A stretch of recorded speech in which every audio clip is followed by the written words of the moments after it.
Mais j'ai l'impression que l'auteur nous a un petit peu douillé. C'est-à-dire qu'il a fait un autre chapitre où t'as un début de combat, t'as un Trafalgar Law qui profite du fait que Barbe Noire soit complètement stupide et qu'il fonce dans le tas, parce qu'un plan un chat, il est stupide. Mais par contre, au moment même où ça démarre bien, où t'as Barbe Noire, donc le Yonko, devant l'eau, coupure. Et je trouve ça dommage. Tu nous coupes, bon, c'est intéressant, t'as du Vegapunk et tout. Mais bon, on aurait quand même préféré avoir la finalité. Moi, ce que je développe et ce que je pense, c'est que ce combat, il l'a pas mis par hasard, et je pense qu'on va avoir des révélations quelque part sur l'origine de Barbe Noire, le fait qu'il soit différent, ou en tout cas l'origine de ses connaissances sur les fruits du démon. Parce que moi, je pense qu'on est sur un arc plus large que l'arc Vegapunk. Je pense qu'on est sur un arc fruit du démon, avec d'un côté Vegapunk qui est l'homme qui a le plus de connaissances et qui peut nous faire le plus de révélations, et de l'autre Barbe Noire qui est capable d'en bouffer deux. Donc moi, je vois bien un lien entre les deux intrigues en fait. Moi, je vois plutôt le délire comme ça, tu vois. Avec en plus, Barbe Noire, il affronte l'eau, qui est genre, c'est le médecin, tu vois. C'est le mec qui est le plus à même de nous apprendre quelque chose en faisant ses roues. D'ailleurs, en parlant des fruits, qu'est-ce que tu penses de la théorie qui dit que ce serait un homme à l'époque qui a fabriqué, qui a conçu les fruits? Moi, mon avis à moi, c'est que c'est beaucoup trop mystique, pour reprendre le terme, c'est beaucoup trop démoniaque pour beaucoup de pouvoir. Par exemple, quand tu te changes en animal, tu dis bon, avec un fruit, tu joues sur les gènes, sur ce que tu veux, tu peux, à la limite, tu te transformes. Mais par exemple, le fruit de sugar, quand elle te touche, c'est le mental de tout le monde qui est touché. Tout le monde t'oublie. Donc, est-ce qu'un homme pourrait faire un truc qui ferait que tout le monde oublie? Enfin, c'est la terre entière. Elle touche, je sais pas moi, un mec hyper connu, Akainu, amiral en chef, tiens, par exemple, des amiraux. Bon, tout le monde l'oublie, c'est une dinguerie. Donc, est-ce que, quoi? Non, rien du tout. Dis-moi, j'adore ton exemple. Mais pourquoi? Parce que pour une fois, j'allume pas notre cher Akainu. On va être gentil. On va être gentil ce soir avec nos chers amiraux qui combattent le crime, bien évidemment, qui suivent les protocoles. Voilà. Mais du coup, pour moi, un homme ne peut pas avoir. Ouais, non.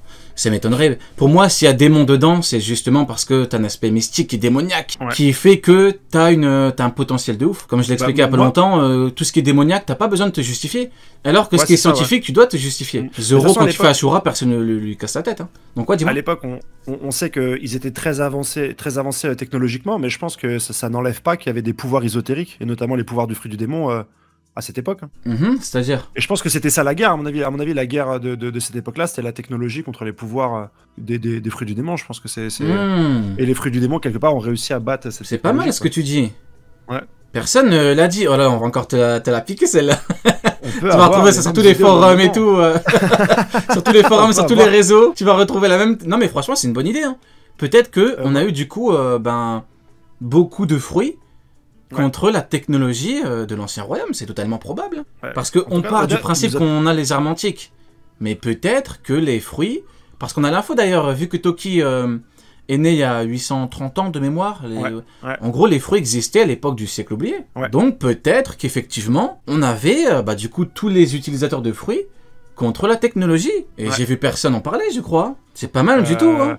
On vient de l'avoir dimanche, là, de toute façon, la révélation sur le passé est égal le futur. Le passé égale le futur. Ouais, enfin, le passé égale le futur. Ouais, on va dire ça, ouais. Que le passé, on était plus avancé technologiquement que maintenant. Et ça, je trouve que c'est un bon contre-pied, en fait. Ouais, d'ailleurs, c'est vrai que t'avais une théorie, toi, sur le voyage dans le temps et tout. Le voyage dans le temps, ouais. Ça collait jusqu'ici, mais là, avec ce qui nous est donné, toi, tu penses qu'on ira sur un voyage dans le temps dans One Piece? C'est quand même quelque chose de très fantastique. Est-ce que Oda, il a envie de s'essayer dans ce justement, c'est exactement ce que j'ai dit. Pour moi, au niveau d'une œuvre fictive, c'est le concept le plus compliqué à gérer. Hein. Le plus compliqué, ouais. C'est là que tu retrouves les erreurs, les plus grosses erreurs, les incohérences. Bon, il a fait le fruit du temps, mais il est vraiment resté en surface, tu vois. Ils sont partis, t'as pas d'explication, personne ne le fait chier. Par contre, je pense que le jour où il te fait un voyage dans le temps, tu retournes en arrière ou je sais pas, bon là, ça va commencer à le faire chier, tu vois. Donc, si c'est 800 ans en arrière, de toute façon, tes actes, ils vont pas après, l'intérêt, en vrai de vrai, l'intérêt, ce serait quoi? Voyager dans le temps, est-ce qu'il y aurait vraiment un intérêt? Est-ce que c'est nécessaire ou pas? Parce que battre l'équipage de Kaido, c'était nécessaire, c'était une nécessité. Ouais, c'était nécessaire. Mais là, voyager dans le temps, est-ce que... moi, je pense que c'est comme ça, tu peux raconter le siècle oublié avec les personnages Luffy et toute sa bande. Parce que si jamais comme j'ai dit la dernière fois, je sais pas si t'étais là, si jamais tu racontes le siècle oublié dans un flashback et il n'y a pas Luffy, peut-être au niveau figurine et tout ça, ça va pas suivre. Donc c'est peut-être... Au niveau figurine attends, répète. si tu fais un arc trop long sans les personnages... C'est exactement ce que j'ai dit, je te promets. Dernière vidéo, j'en ai parlé. J'ai dit le problème, c'est qu'on aura probablement un flashback beaucoup plus long que Oden qui a duré un mois. Et du coup, c'est compliqué parce que t'as les persos principaux qui sont pas là. Ouais. Bah, tu vois, c'est exactement ça. Franchement, c'est l'un des seuls... Bon, c'est pas un argument...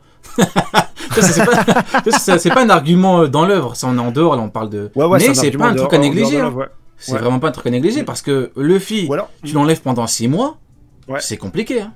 Ou alors je vois bien, tu sais, une machine dans le temps, mais genre t'es spectateur, tu vois. Genre eux ils vont dans le temps et ils voient ce qui s'est passé, comme ça tu les vois à chaque case en train de se promener dans la ville de l'ancien royaume, ils peuvent voir un peu les guerres et ce qui se passe, mais ils peuvent pas interagir avec, tu vois. Ouais, possible, hein. Après, toi, ta théorie, elle était intéressante, avec lui égale lui... Ouais, j'ai remonté pas mal de personnages, et c'est ça qui était intéressant. T'as pris du galon dans le Theory Game, hein. C'est une dinguerie, hein. Avec ça, franchement, ouais. Non, blague à part, avec ça, j'ai pris du... Parce que tout le monde me prenait pour un fou maintenant. Bon, maintenant, tout le monde me traite de menteur, mais à l'époque, tout le monde me prenait pour un fou. Attends, t'es passé de... Moi, je passe toujours de... C'est impossible à... C'est évident. Ah, c'était évident. Voilà, toi, tu passes de quoi? T'es passé de fou à quoi? T'es fou à voleur. Ah ouais, ok, donc t'es un fou. Quand c'est confirmé, non, mais tu l'as volé au forum, tu l'as volé, au Reddit, là, tu l'as volé à Rat. Ok. Ouais. On a tous nos problèmes, hein, tu sais, c'est un domaine... C'est un domaine compliqué. Non, mais c'est compliqué, malheureusement. Cool. On est dans la meilleure période de One Piece, il n'y a que des révélations, et il y a tout le monde qui bouge, il y a tout ça, c'est hyper cool. Et de le vivre quand tu fais une chaîne, c'est énorme. Ouais. Moi, je kiffe de ouf. Tout à fait. Après, il y en a, tu vois, il y en a qui passent de ça à ça, tu vois. Je préfère au moins passer de c'est impossible, assez évident, plutôt qu'Aokiji qui est passé de amiral à vulgaire caniche de Barbe Noire. Ah, vulgaire caniche de, ouais. Ouais. D'ailleurs, quel est ton avis à toi sur le fait qu'Aokiji soit devenu la petite chose de Barbe Noire? Il lui dit, ramène-moi une canette. Pudding, il a dit quoi?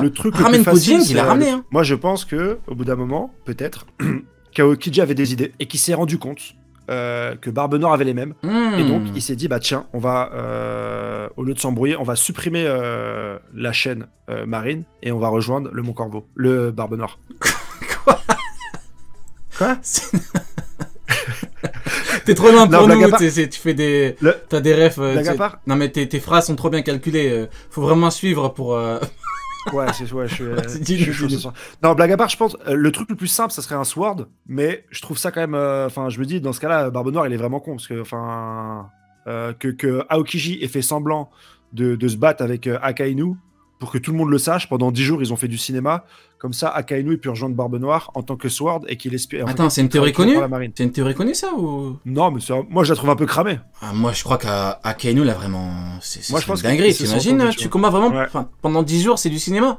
Ouais. Je veux bien que les amiraux sont de grands acteurs, avec notamment Ryukugyo, tu vois, avec notamment Ryukugyo, très grand acteur, mais de là... Mais moi, je pense que c'est ça. Enfin, ça serait facile. Et après, le truc, c'est que une autre théorie que j'aime bien... Il a perdu une jambe, d'ailleurs, hein, il a perdu une jambe. Bah, franchement, il joue bien l'acteur. Hein. Il faut très bon acteur. Hein. Ouais, il a bien sa personne. Espion comme Drake à Wano, ouais, je vois bien ça. Ou alors, Aokiji s'est rendu compte que pour X ou Y raison, Barbe Noire va, par ses méfaits, par les conséquences de ses méfaits, il apportera plus la paix que la marine, en fait. Mais ouais, bah, après, c'est peut-être un peu trop cramé le fait qu'Aokiji soit... Après, tu connais, le problème, c'est qu'avec Shiroda, c'est toujours, tu vois, il prend un truc comme ça, tu te dis c'est cramé, mais c'est peut-être trop évident, mais en fait, peut-être qu'il va le faire en sachant que nous, on va nous dire, c'est Inception le bordel, on va se dire, ouais, mais c'est peut-être trop évident, alors qu'en fait, c'est ça. Mais le problème, c'est que, bon, si Barbe Noire se fait avoir par un truc comme ça, bon, quel est l'intérêt en vrai d'intégrer un équipage C'est vrai que Barbe Noire, lui aussi, il est contré ça avec autre chose, et qu'il est dit, ah ouais, mais je sais que t'as voulu me niquer, mais moi je veux te niquer, enfin un truc un peu technique, mais pour l'instant, je vois que ça comme truc. Ouais. D'ailleurs, tu penses quoi du fait que Eiichiro Oda, le grand mangaka, le meilleur mangaka de tous les temps, ait confirmé que Shiryu tabassait Aokiji matin, midi et soir? Ah, il a dit ça? Ouais, il l'a confirmé, ouais. Ah bah c'est chaud pour... Pour toi, c'est un peu... Enfin, c'est chaud évident C'est chaud pour les pro-amiraux. Non, attends, je savais pas du tout. Il a dit ça quand? Dans les SBS. Ouais. Ok. Ah ouais, non, je savais pas du tout. Donc, Aokiji. Ah ouais. ouais. De toute façon, si Aokiji n'est pas second, ils sont quand même dans un équipage où c'est la puissance qui fait quelque chose. Tout à fait, ouais. Et comme Aokiji n'est pas souvent et pas second, ouais, je pense que oui. Je pense que Shiryu, c'est Shiryu le second. Il a même sauté Burgess, non? Il a sauté qui? Burgess. C'est Burgess, il s'appelait Non, Burgess c'était un vulgaire bras droit. Burgess. Ah, c'est un vulgaire, ok. Tu fais chier, toi aussi, Burgess.